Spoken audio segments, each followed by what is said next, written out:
जिंदगी में हर कहानी हमारी नहीं होती, पर हर कहानी में जरा से हम जरूर होते हैं। चाहे वो किसी की भी कहानी हो, पर उसमें जरा सा हिस्सा हमारा भी होता है। वो हिस्सा जो उस अनजाने इंसान की अनजानी कहानी से हमारा एक रिश्ता सा जोड़ देता है, जो हमें कहने पर मजबूर कर देता है कि अरे, ये तो मेरे साथ भी हो चुका है।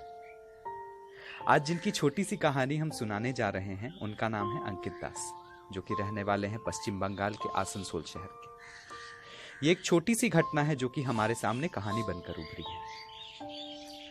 लेखक रॉन हॉल का कहना है, a small act of kindness can change the world.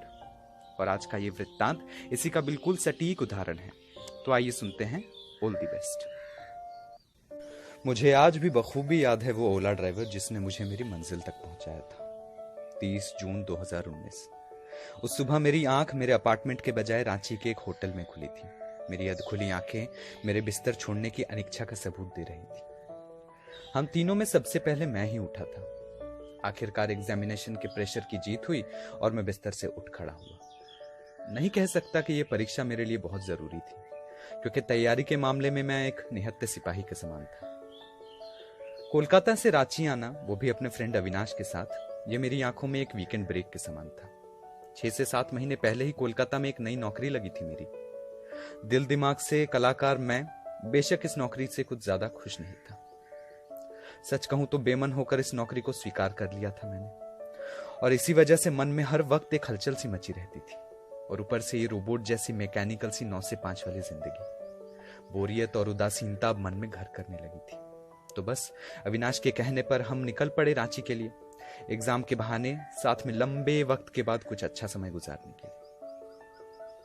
वक्त निकलता जा रहा था। हमने जल्दबाजी में अपना सारा सामान और खुद को समेटा और होटल से चेकआउट कर गए। और उसके बाद ही वो वक्त आया जब हम तीनों के अलग एग्जाम सेंटर्स होने की वजह से हमें 3 अलग अलग दिशाओं में जाना पड़ा। उन्हें अपने कैब मिल गए थे और मुझे भी तभी मेरे ओला ड्राइवर का फोन आया। उसकी हिंदी में भोजपुरी की साफ झलक थी। मैंने रास्ता क्रॉस किया और रेल की ऊपर वाली ब्रिज की तरफ चलना शुरू किया, जैसा कि उसने मुझसे कहा था। वहां पहुंचने पर मुझे एक 19-20 साल का लड़का मिला।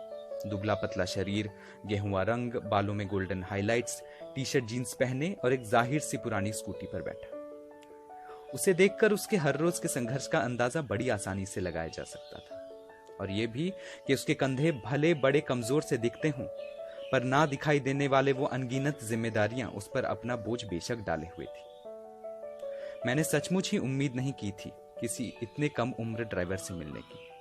उसे देखकर मेरे मन में चिंता के गुब्बारे फूलने लगे। इस पार मैं और उस पार वो। एक तरफ मैं, मेरा घर परिवार, और दूसरी तरफ वो और उसके अपने परिवार की जिम्मेदारियां। जल्द ही उसके परिवार के लोगों के काल्पनिक चेहरे, उसकी रोजगार, उसकी संघर्ष की बातें मेरी आंखों के सामने तैरने लगी। उसकी माँ मेरी माँ जैसी ही दिखती होगी ना। अगले ही पल हम दोनों के बीच की वो असमानताएं धुंधली पड़ चुकी थी। मैं क्षण भर के लिए उसमें खुद को देखने लगा था।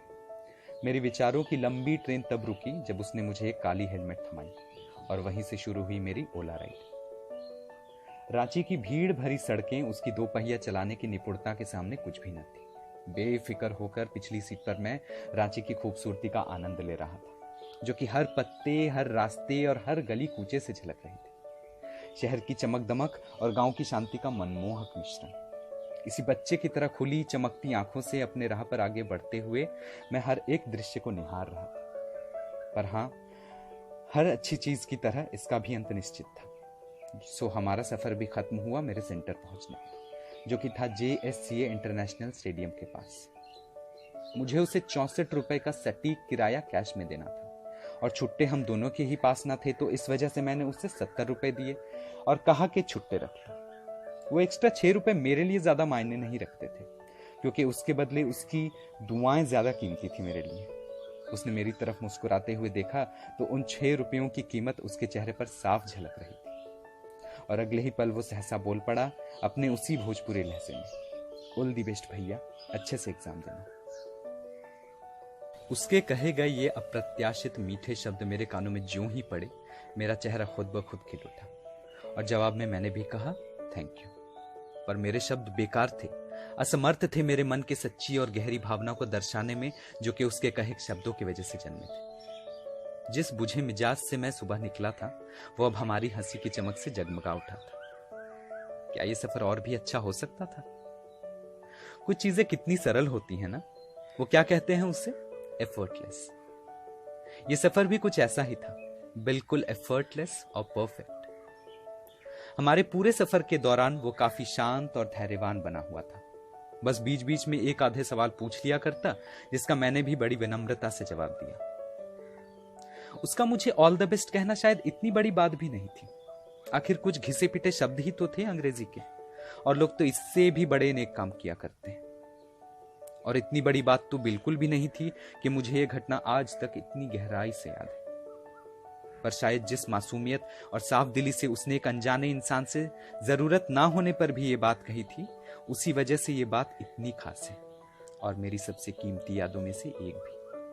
सचमुच अच्छाई खास लोगों की ही खूबी होती है, आम लोगों की नहीं।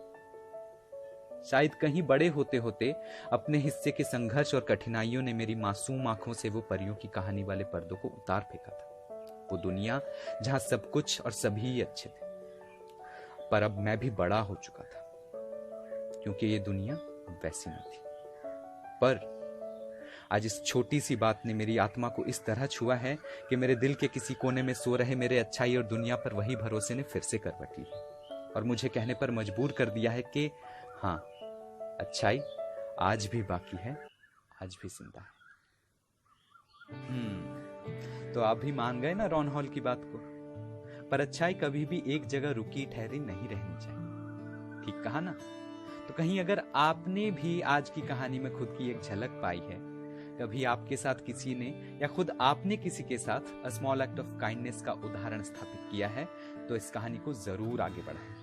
धन्यवाद।